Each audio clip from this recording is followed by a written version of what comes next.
then how to intervene. Potter says this is hard work, but not impossible. We've already done this as a society with the anti-drunk driving movement. Decades back, most people were uncomfortable taking a friend's keys when they're too drunk to drive. But after years of research and education programs, the rate of alcohol-related traffic deaths has been cut in half since the 1980s. Potter says for sexual assault, this kind of culture change is just getting started. But look around and you'll find examples. One of the teenage boys meeting in the basement says that as a high school freshman, he's already used these skills. I have seen some stuff like at a football game. Matthew O'Donnell says he saw another guy touching a girl and trying to get intimate. He wasn't sure it was a problem, but just in case, he made an excuse to separate them. When I saw it happening, I was just kind of like, oh, I have to go to the bathroom. And the bathroom was like on the other side of the stadium, so I said, come with me. The guy went with him and the potential problem was averted. Sharon Potter, the sociologist, says that's a perfect example of identifying a situation and then intervening.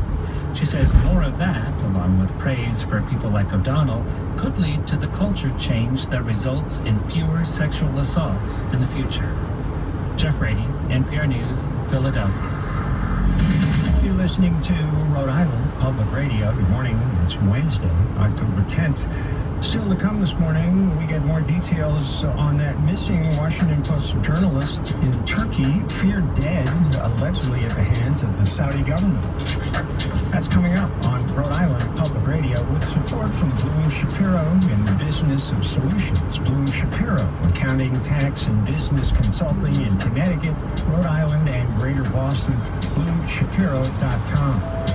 The Piano Practice, offering full-service piano care for tunings, repairs, and restoration because a well-tuned piano sounds and plays better. PianoPracticeRI.com. And Brown Physicians, Inc., providing patient care, medical education, and advances in research to promote better health for the people of Rhode Island and its surrounding communities. BrownPhysicians.org. It's 8:30. Now the news.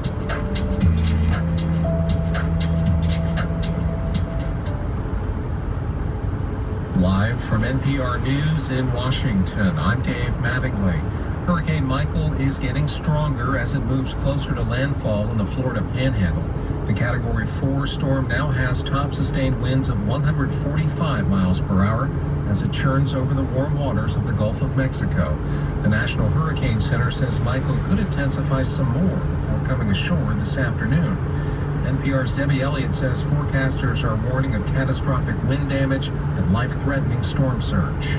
More than 100,000 residents and tourists on the Florida Panhandle were ordered to evacuate from beaches and other low-lying areas. By late Tuesday, water was already encroaching on some coastal communities.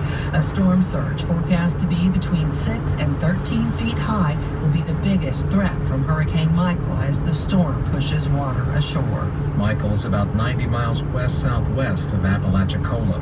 The International Monetary Fund says risks to the global financial system are rising despite unemployment in the U.S. at a 49-year low. Here's NPR's Rob Schmitz. In an IMF report, analysts said economic growth appears to have peaked in some major economies, while the gap between advanced countries and emerging markets was widening. The U.S. continues to grow strongly, but the EU and Japan's economies are slowing, as is China's, whose lagging economy could be exacerbated by its trade disputes with the U.S. This is NPR News from Washington. This is Rhode Island Public Radio. Good morning. I'm Chuck Hinman in Providence. Keeping an eye on Hurricane Michael down south. Temperatures around here today could get into the low 80s, becoming partly sunny. It's all changing tomorrow. The National Weather Service calling for heavy rainfall all day and tomorrow night. Meteorologist Benjamin Supprell explains this is a combination of things. The remnants of Michael coming up and making an impact on our area, and that cold front sweeping through, you kind of get squeezed in the atmosphere. Supprell says he's expecting about 1 to 3 inches of rain, and temperatures forecast to drop into the 50s for Saturday and Sunday. A new Rhode Island Public Radio Providence Journal Channel 6 poll is out showing Democrat Rhode Island Governor Gina Raimondo has a significant lead over her GOP rival, Cranston Mayor Alan Fung. Rhode Island Public Radio political reporter Ian Donis has the numbers. Pollsters at the University of New Hampshire interviewed 561 Rhode Island voters last week. They found that 48% prefer Raimondo compared with 34% for Cranston Mayor Alan Fung. Just 5% of respondents say they're backing independent Joe Trillo. Pollster Andrew Smith says enthusiasm among Democrats is boosting Raimondo, even though Rhode Islanders still have mixed views about the governor. You combine those two things, a Democratic state with Republicans who are not as motivated as Democrats this election cycle, you come up with a race in which the Democrat ought to win, even if she's not particularly popular among people in the state. Meanwhile, U.S. Senator Sheldon Whitehouse has a 24-point edge over his GOP challenger, former Judge Robert Flanders. The poll has a margin of error of 4 percentage points. Ian Donis, Rhode Island Public Radio. Reaction from the Raimondo and Fung campaigns. Raimondo campaign says the polls go up and down, and the governor's campaign remains focused on bringing change to Rhode Island. The Fung campaign rejects the survey's results and its methods. The Fung campaign says its internal polling is showing a close race for governor. Red Sox beat the Yankees 4-3 in Game 4 of the American League Division Series in New York last night. Yankees are eliminated. Boston advances to the American League Championship Series. They'll go against the Houston Astros starting Saturday night in Boston.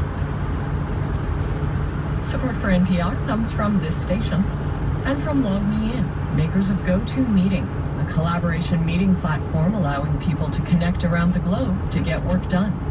Learn more at gotomeeting.com. From Cancer Treatment Centers of America, offering immunotherapy and other personalized treatment options to address patients' individual needs. More about precision cancer treatment at cancercenter.com.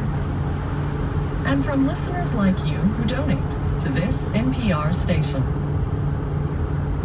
This is Morning Edition from NPR News. I'm Rachel Martin in Washington, D.C. And I'm David Green in Culver City, California. There are more details emerging about the disappearance of a Saudi journalist, Jamal Khashoggi, in Turkey.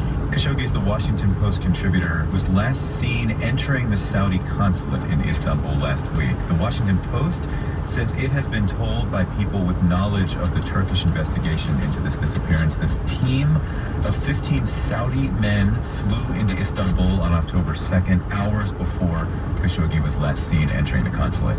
The Post is also reporting that those 15 men departed Istanbul later that very same day on flights to Cairo and to Dubai. NPR's Peter Kenyon is following all of this in Istanbul. And Peter, what is standing out to you at this point as you learn more facts here?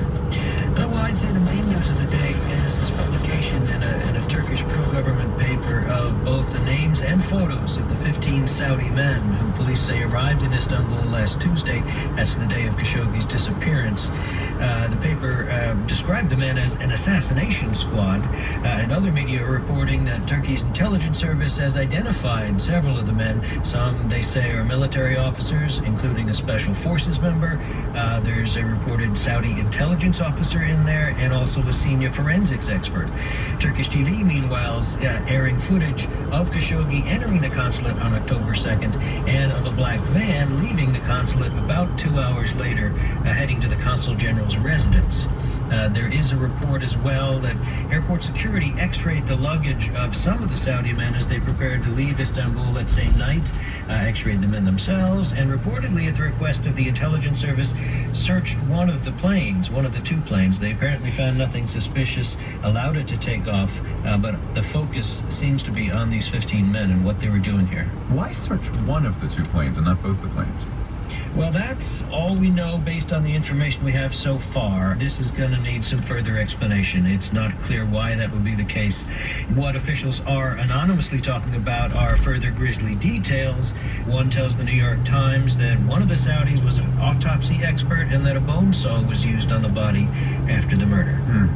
A bone saw, talk of an assassination squad. It sounds like Turkish authorities are moving towards the theory that this indeed was a targeted murder. Yes, that certainly seems that's the theory they're leaning towards. I don't think you can rule out the other possibility that Khashoggi was spirited out of the country. I don't think either one has been completely ruled out yet. Now, the Saudis, of course, deny any involvement with Khashoggi's disappearance. They claim he left the consulate within an hour of arriving, but they say they don't have any video evidence to back that up. Turkish police are going through their own camera footage. This is from the streets outside the consulate. They say so far they've seen footage of him going in, but no footage of him coming out. They've also been invited to search the consulate building with Saudi permission. That, we're told, could happen as early as today. There's no word yet, I must say, on searching the consul general's residence, where that black van went 8 days ago. Peter, I mean, Saudi Arabia and Turkey weren't the best of friends, right? But what could, if indeed this journalist was killed on Turkish soil and the Saudi government had something to do with it, what could this do to the relationship between the two countries? Well, it would be a serious blow to relations that were already somewhat frayed. I mean, there's been ongoing tensions in the Persian Gulf between Saudi Arabia and Qatar, and Turkey quite prominently took Qatar's side, so that hasn't helped. But this would be on a